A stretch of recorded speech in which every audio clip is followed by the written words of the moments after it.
want to welcome everyone. Thanks everyone for coming. Everyone that's watching on the YouTube channel, we really do appreciate it.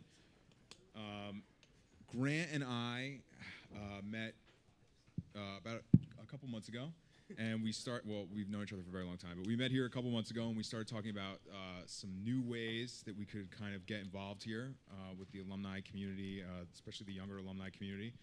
And the obvious answer I think was networking, and networking sometimes is more than just having a couple drinks with your buddies. It's a lot about making connections that can help people get jobs or change careers or advice or be a mentor. And I think that Delbarton, what a great place, what a great group of guys to facilitate those connections. So that's kind of where this idea originated.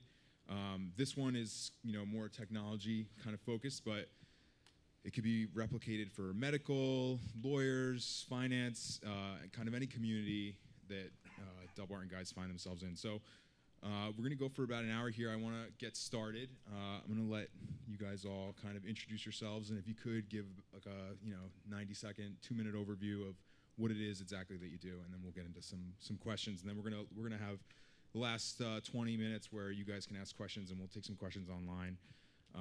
So yeah, let's start with the man himself here, Grant here. I'll start with myself. So Ryan Maresca, I work here at Google. It's a pretty great place to work. I work in business development for Android Pay, formerly Google Wallet.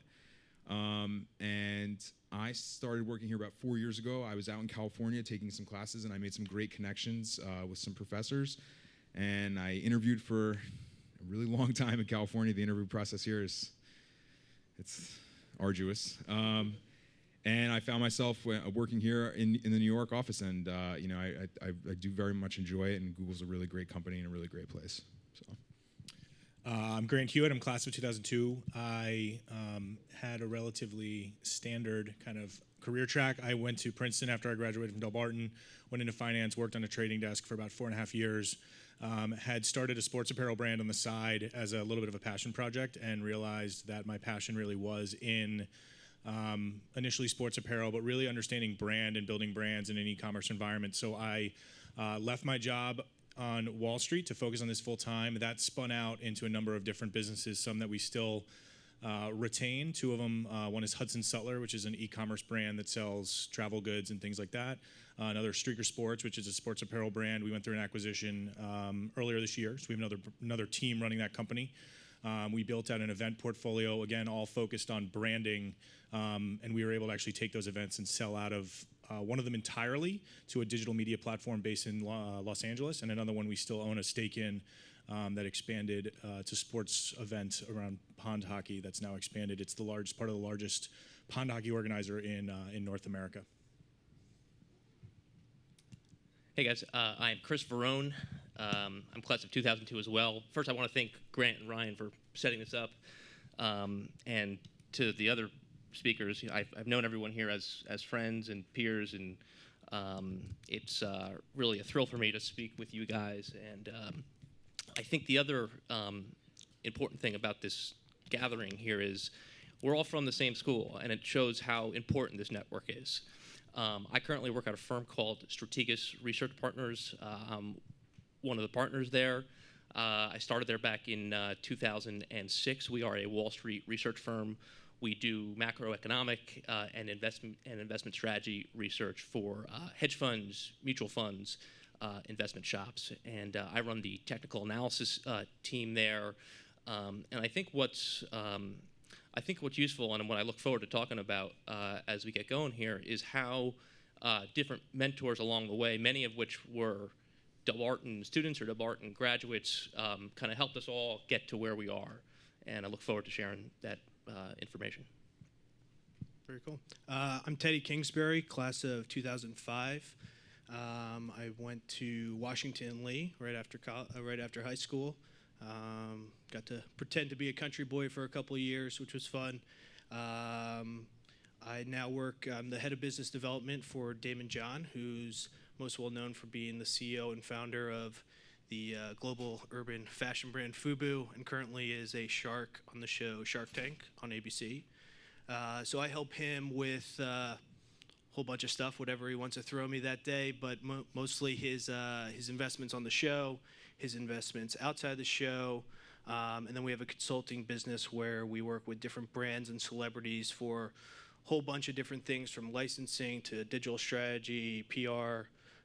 So some of our clients are Damon himself. He's one of our clients.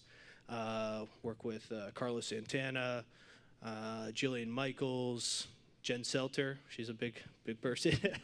And then a couple brands like Gillette, Capital One, Amex, a whole bunch of different people. So, yeah. For those of you who don't know me, I'm Joe Colangelo, class of 2003. Wanted to also thank Ryan so much. What Ryan did here is really special. He saw a resource that he had, which was access and knowledge of this space and this facility and these connections to these people, and he put it to work for Del Barton. So we all don't have to have enough money to, finance a new wing at Del Barton in order to make a really big difference. We all have these unique You things. saying I couldn't finance a... Yes, he's saying that. So thank you very much, Ryan. It's really a terrific example. I graduated Del Barton in 2003. Like I said, I went to Berkeley on a Naval ROTC scholarship. When I graduated Berkeley, I served 4 years in the United States Navy in San Diego. As I got out of there in a year before I got out of there, I started Golden Coast Mead, which is, some of you might have tried some of this before. It is a beverage made of honey that is alcoholic, and we just started distributing in New York. 2 years ago, a little over 2 years ago, I took over as the executive director for Consumers Research, which is the nation's oldest consumer organization. Thanks, Ryan. Cool. So I think for myself, it was super important. I've got a great mentor, someone that I could, ask questions to, and will give me just solid, honest advice. I'm wondering, do you guys have mentors? And if you do, can you share a little bit about kind of what that's been like? I'll start. I think it's important not just to have one, but to have many, and to have them at various points in your life. And when I think about the people who were instrumental in my life along the way, I first start with Del Barton, who was useful, or who had a big impact on my life then. And the guy I want to talk about for a second first, I'm sure many of you know or know of, but Brian Flory had a huge impact on my life from the minute I met him. And I think what I took away from the time that we shared together was that much like the motto of Del Barton, life isn't always easy. You're going to get knocked to the floor sometimes, but it's how you respond from those events that dictate what you can achieve or where you can go. And I think the other important thing that Brian not just instilled in me, but in many others, was the importance of details, the importance of presenting yourselves as a reflection of your family or your colleagues or your peers, how important that is in how other people portray your level of seriousness or what you plan to accomplish. So early on at Del Barton, he was certainly, I think, kind of the first guy that kind of gave me a little kick and got me headed on a path. The next guy who has really been instrumental for me is currently, he's the chairman of my firm. His name is Jason Trennert. If you don't know him, he's someone worth looking into. He runs our firm, Strategas. He's also the author of two very popular and useful investment books, a good resource if you're new to the industry or new to the business. But what I always took away from Jason was how he wasn't born into Wall Street. And he came from a middle-class family in Long Island. He worked hard. He got himself accepted into a good college. And then he didn't get the job at Goldman Sachs, and he didn't get the job at JP Morgan, and he did not get the job at Morgan Stanley. He got the back office job at somewhere else. And it goes to show you that there are other routes to success. There are other routes to achievement. It's not always the Goldman Sachs route that gets you where you want to go. And he worked his way up from a back office job to eventually go to work for a firm called ISI, International Strategy and Investment, which is really one of the premier research shops on Wall Street. And then in 2006, he thought it was time to start his own shop. I was working for him at the time, and we started Strategas in '06. And I think along the way, what you realize is, especially when you're an entrepreneur and when you're starting a new business, and we have seen this with all our colleagues, is everyone wears a lot of hats. There's a lot of jobs that have to be done to ensure the success of a company, and he's been very instrumental kind of in instilling the blue-collar values, not just in me, but in the entire organization. So I think the big picture is, whether it's people you grew up with, whether it's people you work for, find mentors, and don't be afraid to ask people to ask for their advice. People are flattered when you ask for their advice, and don't be afraid to go up the organizational chain. Just because so-and-so is the head of so-and-so doesn't mean he doesn't have time for you or time to share what he knows. People are generally flattered to do that, and I know these guys that sit next to me probably have all had similar experiences, and I'm anxious to hear their views as well. Sure. Yeah. So obviously, my boss Damon John is huge impact on me. It's been my first and only job out of college is working with him. Started August after graduation and everything. So he has instilled a incredibly different mindset than what I think is taught in.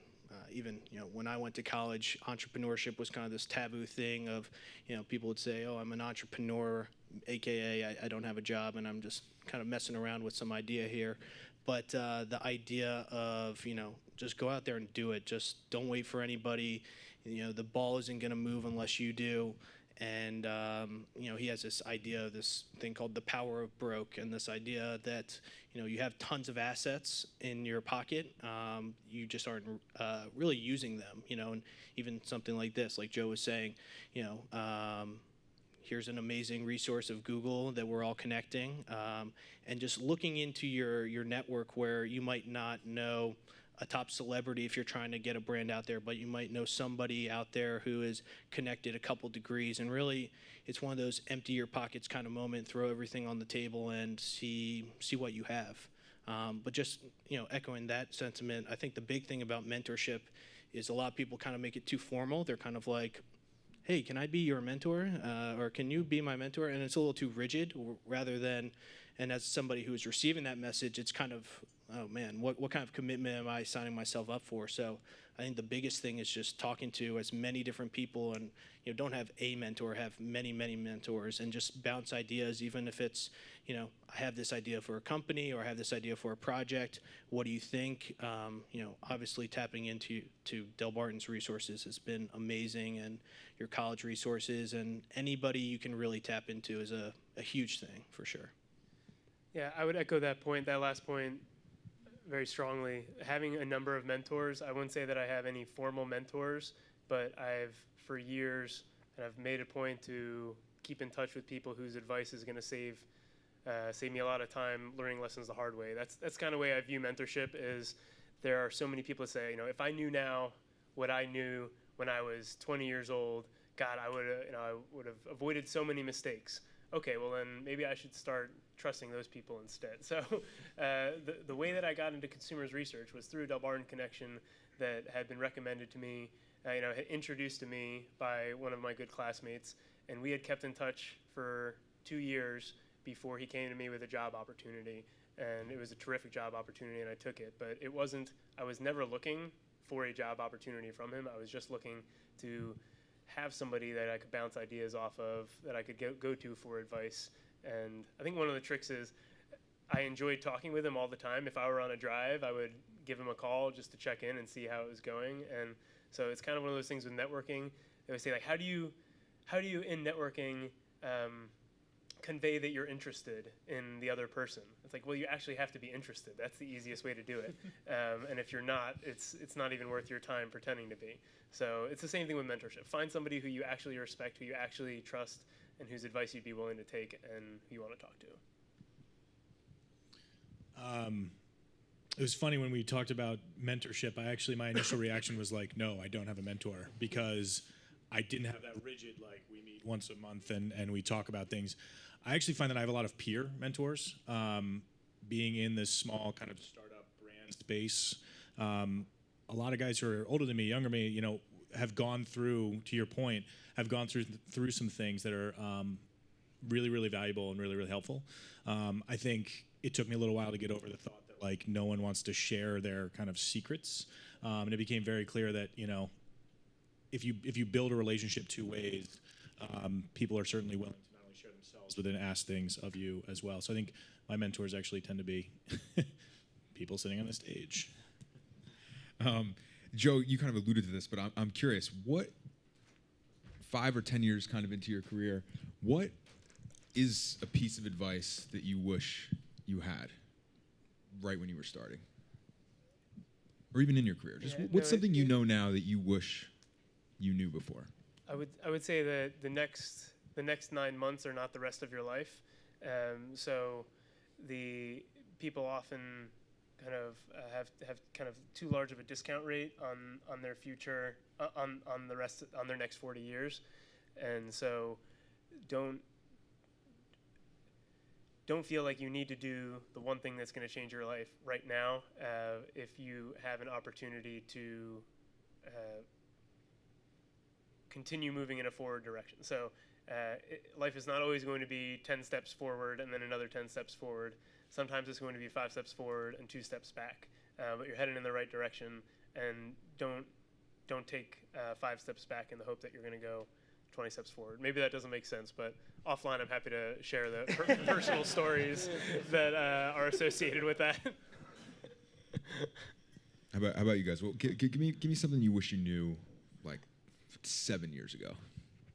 I don't know if anyone read or heard Sheryl Sandberg's eulogy of her husband when he passed away a number of months ago. But one of the lines in the eulogy is, when plan A doesn't work, kick the shit out of plan B.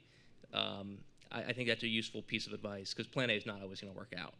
And you can keep your eye on plan A, but there's often a lot of detours. And I think the big mistake we can make sometimes is viewing those detours as an inconvenience rather than viewing those detours as an opportunity to find a better way or a new way. I think there will be periods in all of our lives, and all of ours included, where something is not going to go as we forecasted it, or something's not going to go as planned, and how we adjust and adapt, and the attitude with which we adjust, I think, is more important than necessarily where the outcome may lead. I would say, I mentioned it before, but just you can actually do it. That just get the ball rolling, go out there. I think it kind of took me a little bit of time to think like, when you're in school, whether it's high school or college, you have certain due dates or certain things that you need to do, or you could study your ass off on a test, but the best you're going to get is 100. I think the complete opposite is, you have to set certain goals for yourself. Keep going, and there isn't a top for what you can do. There's always something there to keep striving for. So get that ball rolling and keep it going as fast as you can for as long as you can. I might just add to that, particularly when you're first out of college, what the paycheck says every week or every 2 weeks is the least important thing by a factor. It's nice to get a paycheck, but when you're thinking about what you want to accomplish, that I think should be the least of your focus, at least initially. Find what you want to do. I think the rude awakening sometimes is that your first job may not be the job that you like, or may not be the job that you thought it would be. That's okay. Adjust and adapt. But money, I think, is, especially when you're first out of school, is the least important thing that should be on your radar in terms of valuing your success or valuing your worth in what you're doing. My advice actually kind of ties together the two things. I think I spend way too much of my time trying to make things like perfect instead of just getting them done. And I think I'm still guilty of it now, trying to make things perfect versus getting them done. But it's kind of trite and probably stitched on a number of pillows. But just do it and fix it later. I would echo Verone too. I wouldn't worry about a paycheck or a title or anything like that when you're starting. It matters where you finish, not where you start. The interview question I think I hate the most is the 5-year question. Where do you see yourself in 5 years? I'm curious the opposite way.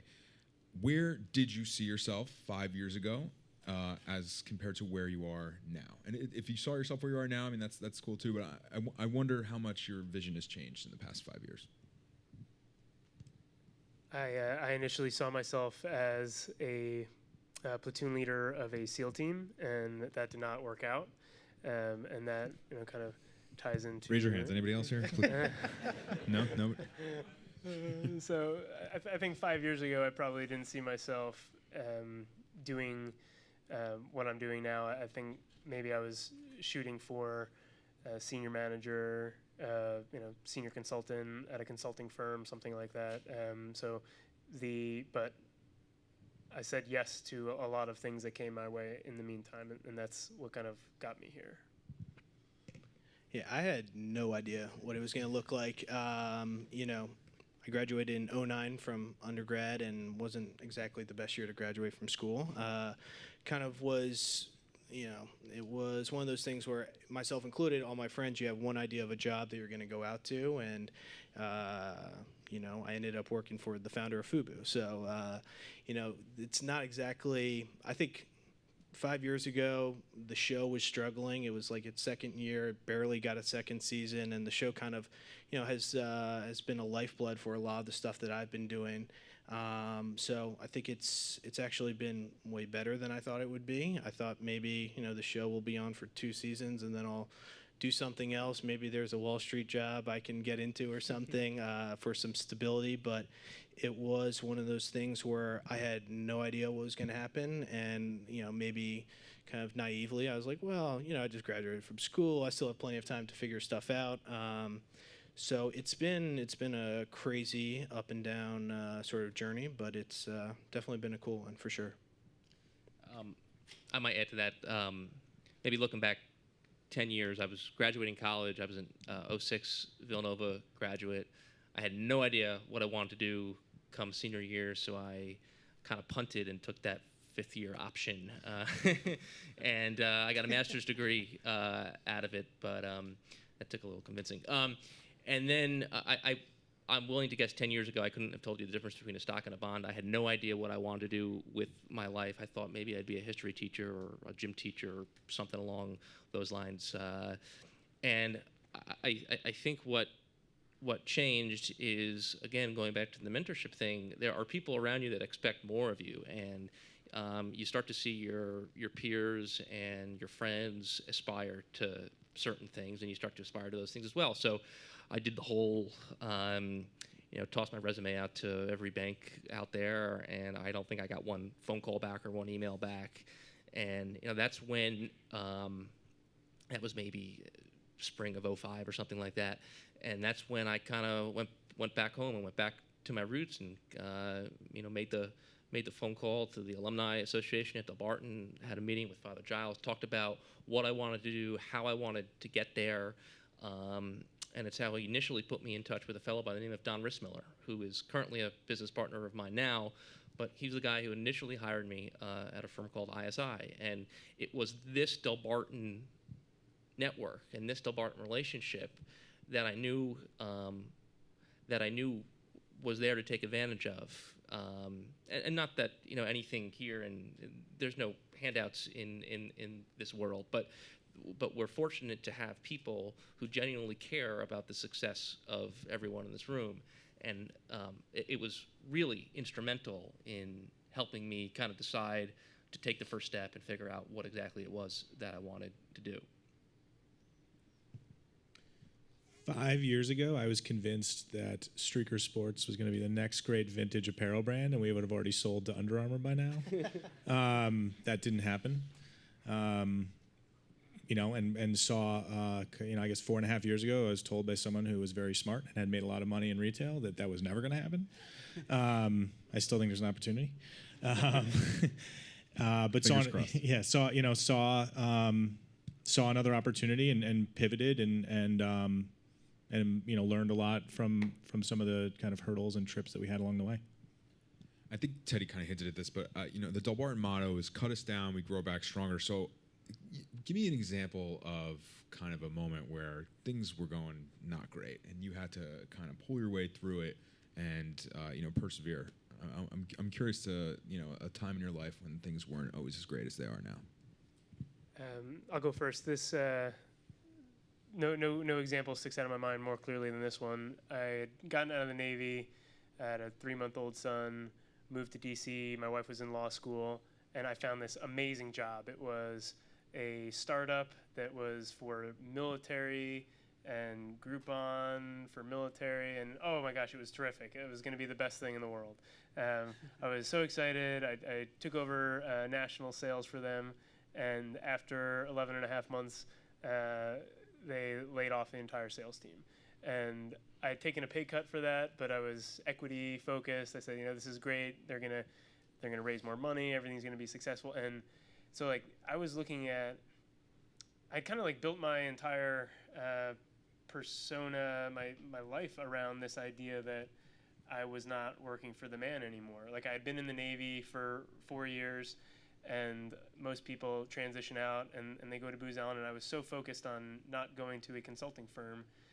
But I had 2 kids at that point, and so I went to Booz Allen, and it was terrific. I learned so much about consulting, and I treat Booz Allen as I think it would probably apply to a lot of other maybe banking jobs. So I know they're longer hours, but consulting jobs as kind of like a career incubator. So as you are trying to advance your own career, it's nice to have that paycheck so you're not scrambling. They always say, somebody who interviews for a job who doesn't have a job, it's easy to tell that they don't have a job, that they need one rather than somebody who has a job. So I went, it wasn't my ideal job. I was really not maybe happy on the day-to-day, and it kind of took a lot for me to say, I'm breaking away from my identity as the founder of Golden Coast Mead and the full-time startup head of sales to go and do this every single day for almost a year, and that was for me, that was a really tough decision, and I think I came out of it a lot stronger. Yeah, I mean, it happens all the time. So one of the things I do is I work with all Damon's Shark Tank investments from the show, and I kind of absorb a lot of their problems sometimes, inventory problems or, random stuff that happens. I don't know. I think for me personally, though, and it's not to say that I haven't had struggles with all this stuff, but was graduating college, you think, well, cool. I went to school for 4 years. There should be a job somewhere out there, and then you realize that's not the case. And there was one day I was with my parents. It was like a Tuesday in the summertime in August, and I'm hanging out with a bunch of 3-year-old kids at like a pool or something. I'm like, I've had enough parent time right now. I need to go do some work. So I just started throwing my resume everywhere, wherever I could, and then I got this one random job posting. It said, CEO of fashion company, has a new reality show, needs help. I'm like, perfect. That sounds promising. Let me go with that. So I threw it in, didn't hear from anybody for a while. Finally get like a cryptic email. Can you be at this interview at this time? Yeah, I'm just hanging out with a bunch of 3-year-olds. No problem. I'll definitely do that.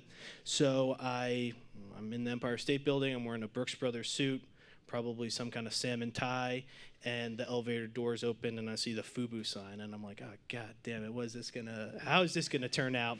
And ended up, salmon was good.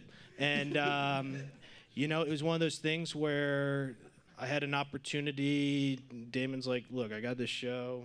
I don't know how it's gonna do. I need help managing all this stuff, and I need you to work for free for a couple months. And I'm like, you know what? Let me do that. So I said, I'll intern for you for 6 months, completely for free. Luckily, I had 2 brothers living in the city, so a lot of couch time there. And it was one of those things where you just, again, I've said it before, but you just got to keep going. Throw opportunities out there as much as possible, because you never know what might hit. And the craziest, sort of message or job opportunity might turn into something really cool. So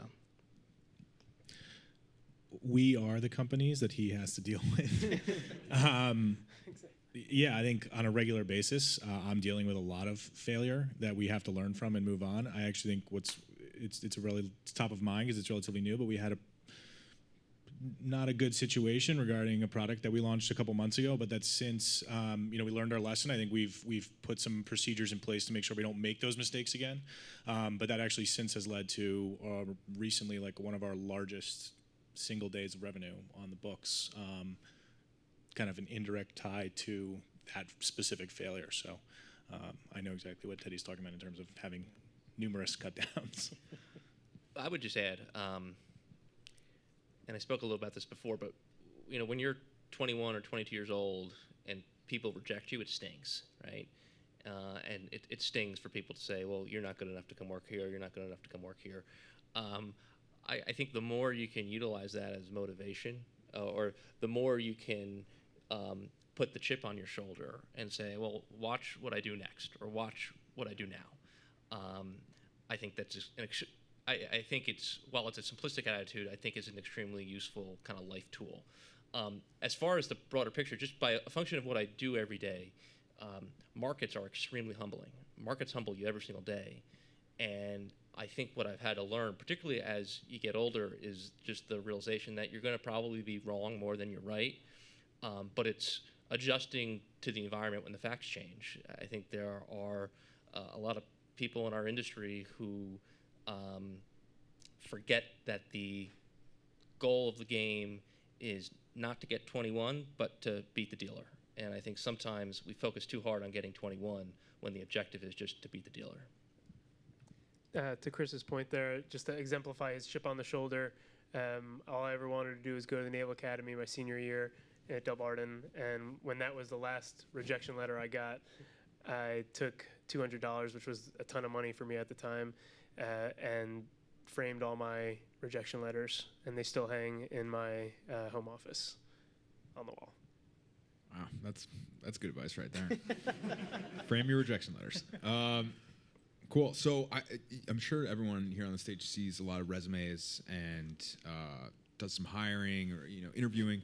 I'm curious. Two qualified people, person A and person B. What stands out for you when you're looking to hire someone at your company or someone that's going to work with you? What's a piece of advice you could give to people that are out there that are interviewing or trying to change kind of what they do or sectors of what they do and go into something new? I would just add, we get a lot of resumes all the time, and at some point it comes down between one person, and I think it's often very evident who the hungrier person is, and that's often not the most qualified person. I think we spend a lot of time, probably too much time, focusing on where you went to college, what your last name is, all these things that at the end of the day really have very little weighting in whether or not you're going to be a good employee or a good hire. We try to hire the person on who's the hungriest, who needs this the most, who wants this the most. And I think that comes across in a lot of different ways. I'd say, number one, particularly after we first interview someone, there are those that send you handwritten notes, and then there are those that send you emails. The people who send the handwritten notes get put into a different pile. They get put into the pile, this kid took the time to write me a note and put it in the mail. I want to have him back. Even if that first interview wasn't that great, it shows a certain care for, it shows a certain discipline and a certain care that this person wants to be part of a team. And we look at little details like that, I think, as a broader reflection of your character and how hungry you are. I also like people who just beat down my door. I like people who we say no to, who come back and come back and come back and come back and almost make you hire them. That's what we look for. And I would guess, or I would say, the times we've had bad hires, the times we've erred, is because we hired the person who we perceived was just the most qualified, and we kind of ignored all the other stuff. And we said, you know what, he went to Princeton, no offense, Grant, or he went to so-and-so, he must be good. There's a lot more factors that I think at the end of the day are probably a little bit more important. Yeah, we're I mean, when you say hungry, we say hustle. I love guys who hustle, and you find it, and Ted touched on it earlier. Actually, people who don't have assets or a plan or funds or anything, and are like, this is how we're going to execute this plan. And it's all hustle. Related to that, referrals are huge. I mean, we've benefited from referrals, and you have to go and ask for them. People don't like pay attention to everything you're doing all day and saying, oh, hey, I saw you applied to this program or this job, and I know someone that works there. Let me go out of my way and make your referral. You know, you guys have to go out, reach out to people and say, hey, listen, I'm putting my name in the hat. I think, you know, a couple kind words from you would go a long way. And I know for us internally, that's like number 2 on the list in terms of things that we look for. Yeah, I just love to see the kind of what Chris was saying, the hustle, but it's showing that you're doing something more than just what is asked for you. Like, the thing that always bothers me is when you tell somebody, hey, do this assignment, and they go, here you go, I did it, there you go. And it's kind of to that like thing I was saying before, you can only score 100 on a test in school and everything. It's like people who have certain elements of their resume that say, you know, I started this charitable organization, or sometimes I do this. It's the person who clearly does not clock in, clock out, get out of there, I did my time, thank you, you know, I got my paycheck sort of thing. It's the person who really is looking to show that, you know, when they're going to turn in an assignment or work on a project, they're going to say, all right, I did everything you asked, I took care of that, but have you thought of A, B, or C? And we might say, yeah, we did, and those are the worst ideas we've ever heard, but that's okay. Thanks for thinking of them, because you see that person is kind of more vested. They're interested in what they're doing, and you know they're always thinking. Because the person who is just doing their job and that's it, you know, is going to be, you know, in my mind, the biggest liability when trying to build a team and get everyone to do stuff. And when the going gets tough and everyone's back is against the wall and you need to get a hit, they're going to be the person that strikes out for sure. We had an intern this summer ask for a raise. Don't be that guy. I can't really add much other than saying that between Golden Coast Meat and Consumers Research, I've hired, I'm up to 12 full-time employees, and I've never once advertised the position. So if you're waiting to see an advertised position from somewhere, you're already competing with everybody who's an inbound lead. I would just have to, if you're waiting for a phone call back, you're on the wrong side of the conversation. Make the phone call yourself. I think especially with a lot of these big corporations with the big HR programs, it's so easy just by mistake or by however your resume or application can so easily get lost in the shuffle. Pick up the phone and call someone and leave a voicemail. I feel that these methods of communication are so underutilized because everyone just writes emails or sends text messages. Focus on the personal connection, and I think it's easier for that person then to see you in that role or hiring you. I think there's a lot of buzzwords that go on now, and I think one of them is personal branding, right? Everyone says you got to build your personal brand and make sure your personal brand is, you know, a solid version of what you want people to perceive you as. You know, I'm curious, you know, your thoughts on personal branding and what you think, kind of in this social media driven world, what you can do to make sure that you know, keep a good personal brand and you show really the best version of yourself. I always go to an Onion article. If you haven't seen it, please Google "I am a brand," says pathetic man. It's this. So I always try to look at that article anytime I'm thinking, We'll link what that is in the the YouTube video? Yeah, what is the Joe Colangelo brand? And then I go, let me go read that Onion article again. But I don't know. I think it's being genuine for Golden Coast Meat. It's highlighting how close we are to nature, and that's all driven by my partner Frank. Even though I'm in charge of marketing, he's the biggest hippie in the world, and we've gotten inbound fundraising requests. You know, a huge partnership with Whole Foods since we were just a little baby company, and that we've maintained because he believes what he preaches. So it's like Mark Twain says. When in doubt, tell the truth. That's what everybody remembers. But the second half of that is because then you don't remember who you told what. You don't have to remember who you told what to. You know, being yourself, as corny as that is, it's more efficient than seeking out what the world wants you to be. Yeah, the big thing about personal branding is it is, you know, what you show to the world is cool and everything, but at a certain point, if you're portraying a lifestyle or thoughts or something that isn't truly genuine, it's going to show through at a certain point. So I wouldn't even focus about your personal brand. It's focus on, personally what you are, who you are, what are your values, and just let everything echo off of that. Because if you're focused on your personal brand, your perception of what other people are thinking of you, I think you start playing too many head games with yourselves and you get too into a spiral sort of thing, and just focus on what's important, which is your core of what you're trying to communicate out there. And then, kind of like what Joe said, it will do the trick for itself. Yeah, I would add to that. I think, particularly in a smaller corporate environment where 60 people, as an example, the idea of a personal brand is the antithesis of the team player, and we focus really hard on kind of getting everyone on board. And when you have someone who's more worried about their own brand than the success of the firm, because the success of the firm should just by definition help your own brand, but they should work in that order. And I think the more people focus on themselves, the more they're kind of missing the point. And I think that becomes pretty evident over time, especially in a small organization. I would also say, and this is kind of said already, but be genuine. It's very uneasy to not be yourself, and I think as you get older, it becomes even more uneasy to not be yourself. Be genuine, be sympathetic.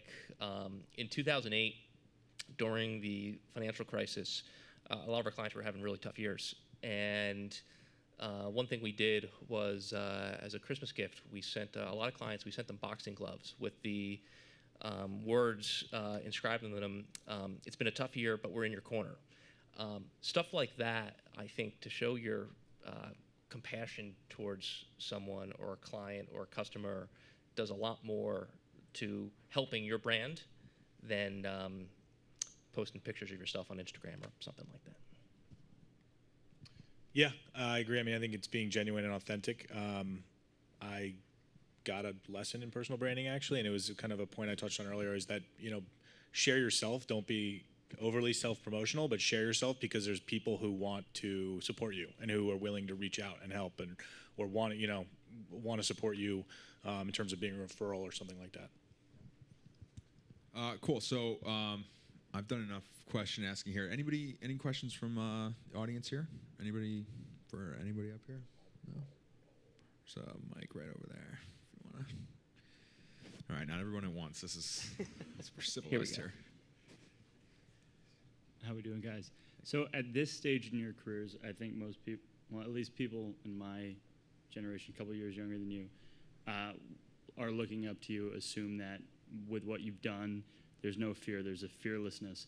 And I think the question that I'm wondering is, what has been a fear trigger? How have you overcome it? And what are you worried about today, looking forward? I would just say, I can't speak for these guys, but there's a fear every single second of every single day. I think paranoia is one of the most motivating, reasons why you get up and go to work every day, because you're paranoid that someone's going to take market share from you or someone's going to do a better job. So I think paranoia, for lack of a better word, is maybe kind of the healthy expression of fear. Because I think, again, I can't speak for these guys, but there's a constant fear that someone's going to be better or someone's going to do a better job. And I think that's extremely motivating at the end of the day. Everybody with kids that are older than mine or that have graduated college or high school always comes up to me and says, it goes so fast, and they have this sense of urgency, like they're almost like talking to their younger self, like pay more attention, be more present, or don't do what I did, and that's my greatest fear on a daily basis, is that I am traveling a lot, I'm working very hard, and every time that I'm doing work, I'm saying to myself, this is important. I have to do this, and it's I recently calculated the number of weekends I have left before my oldest goes to college, and it's something like 630. And I'm like, wow, that is a finite number of weekends. So maybe that's a little depressing. I mean, probably you're not here if you have kids. Maybe. How long did I that don't know, take? 1 weekend. I actually did it while I was answering the question. So it's Working that out 2 thing, and times. that kind of plays into the rest of life. I just I think my biggest fear. I don't really operate in a market share environment for the products. We're growing a new category at this point, but my fear is that I'm just gonna fill up my bag of accomplishments and empty my bag of family fulfillment, maybe. Yeah, I think fear is great. It's awesome. It's just about how you react when you get punched in the face. Who's that? Mike Tyson. Yeah, everyone has a plan until you get punched in the face, sort of thing. So it's about internalizing that and using that paranoia, whatever it is that's shaking you, and internalizing it and using that as the driving force. Because you're always going to have a problem, and how badly it shakes you and how long you're shaken for is what's going to, I think, the difference maker between somebody who's successful and who's not. A big driver for me are all tied to fear is accountability. I find myself working harder and getting more things done when I'm accountable to other people. And I am wildly competitive, and there is definitely a hit list of people who have wronged me or challenged me over the last couple years. And there's times where some of it's just that. Like, I want to do this job better just to kind of stick it to that guy. I don't know why you're looking at me right now. I didn't challenge you at all. Let's see. It's definitely not market share, although that sounds terrifying. Google is certainly not a big fear-driven place. I would say in the kind of startup-y world, there's always going to be people that leave and take huge risks, and sometimes they ask you to come along on that ride. And there's always the worry that you'll miss out on like a Snapchat. I'm sure there's plenty of people that could have went and worked at Snapchat and were like, I'm comfortable where I am. I don't want to do that. And now they're probably sitting home kicking themselves. But yeah, I think that would be knowing when to leap is certainly something that I think about a lot. What else? We gotta have one more question here.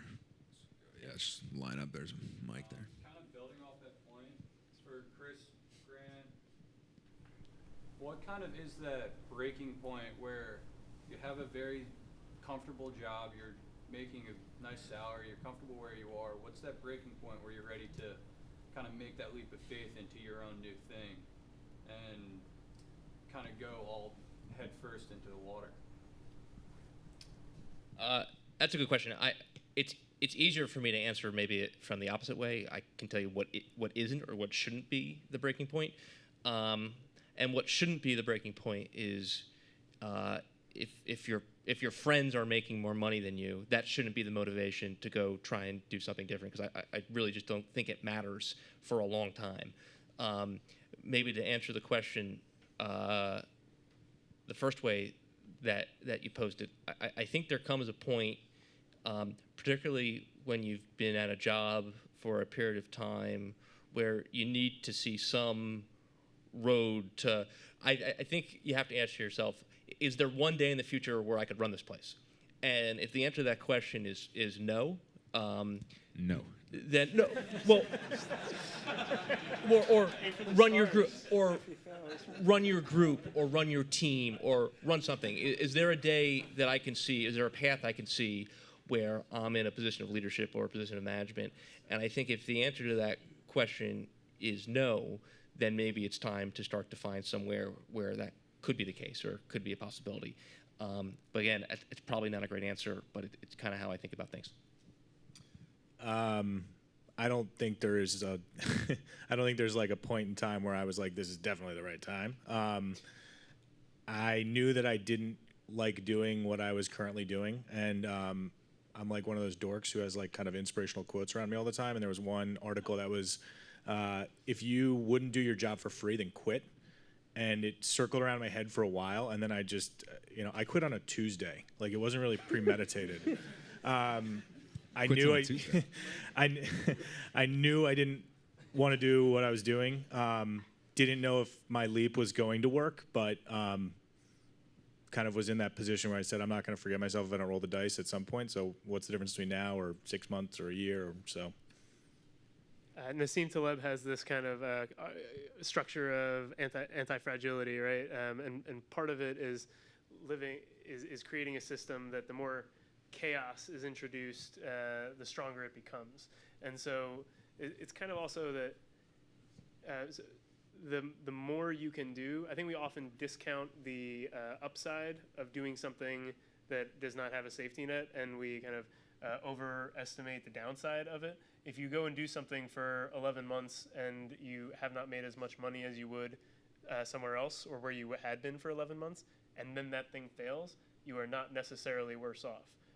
If you are building, as Chris has alluded to many times, soft assets over that period. So my rule was always, I will not make bets that can go to zero, that I can lose 100% of the value over the age of 30. But until then, I will pursue aggressively those bets, and then become.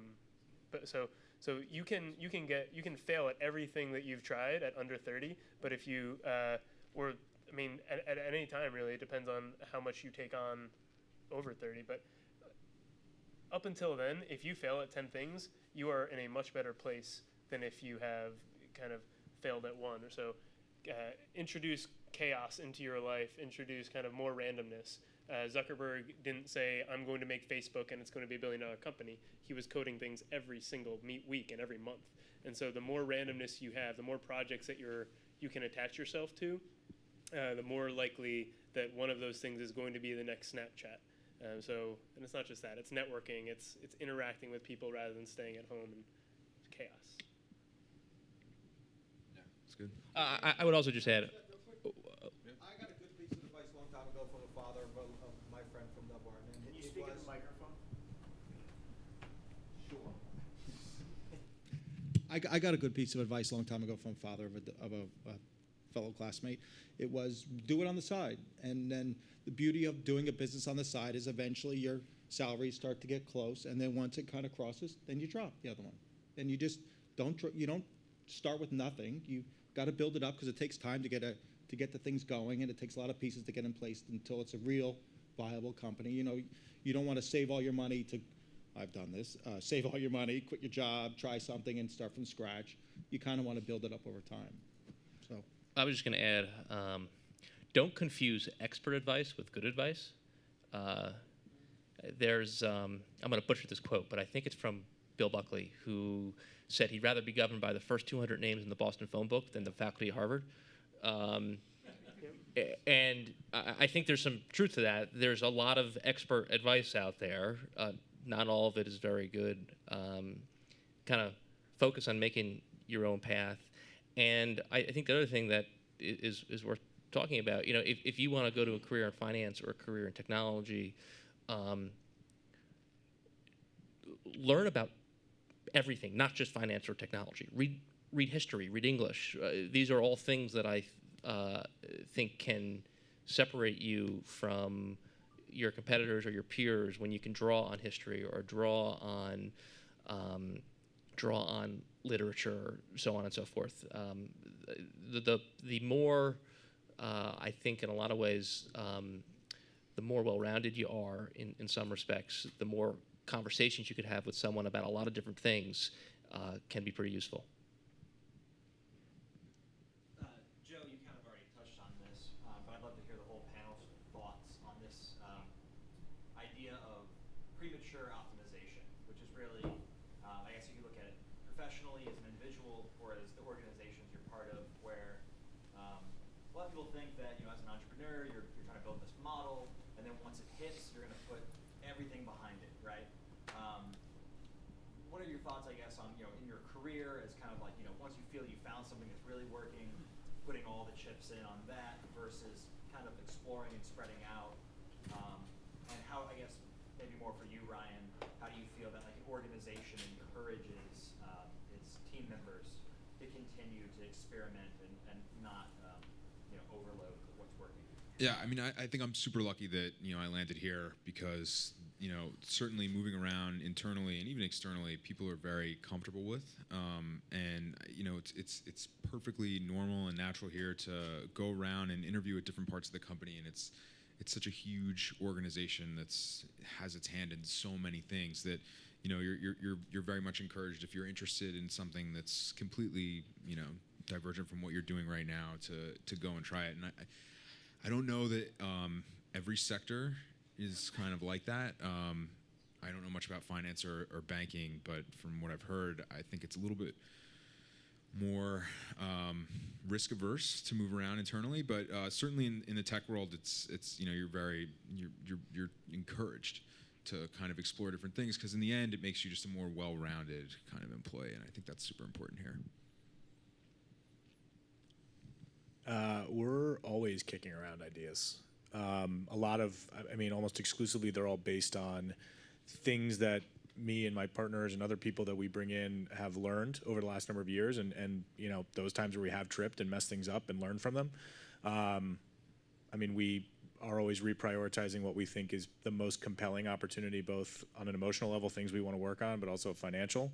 But yeah, I mean, I think we've had ideas that have been in the cooker for 5 years that get brought up every 6 months, and we just decide whether or not to move forward with them or not. So I don't know if there's like a hard and fast rule, at least internally, about picking and choosing what goes when.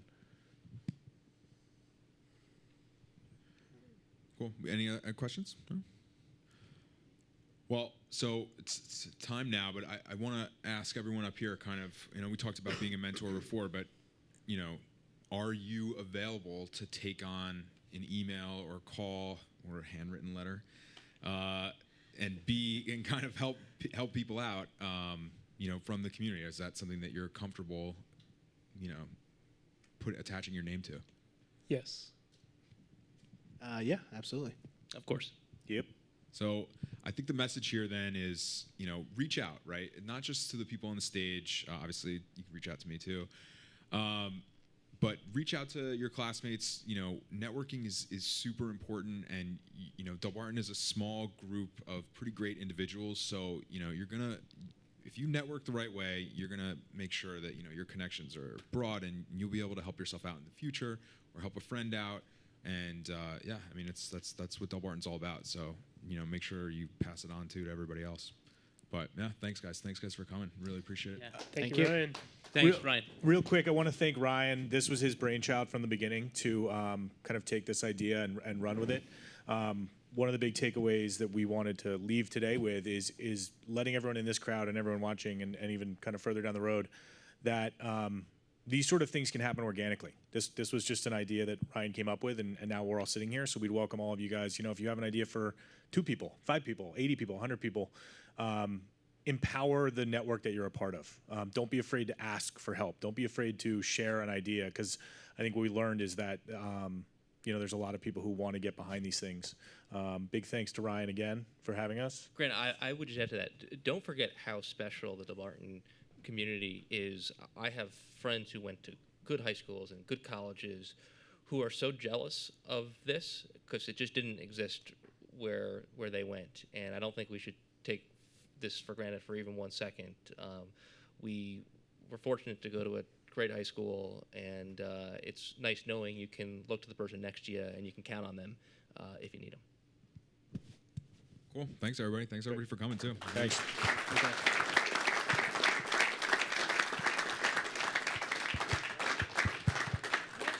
I just add a note there, Brian?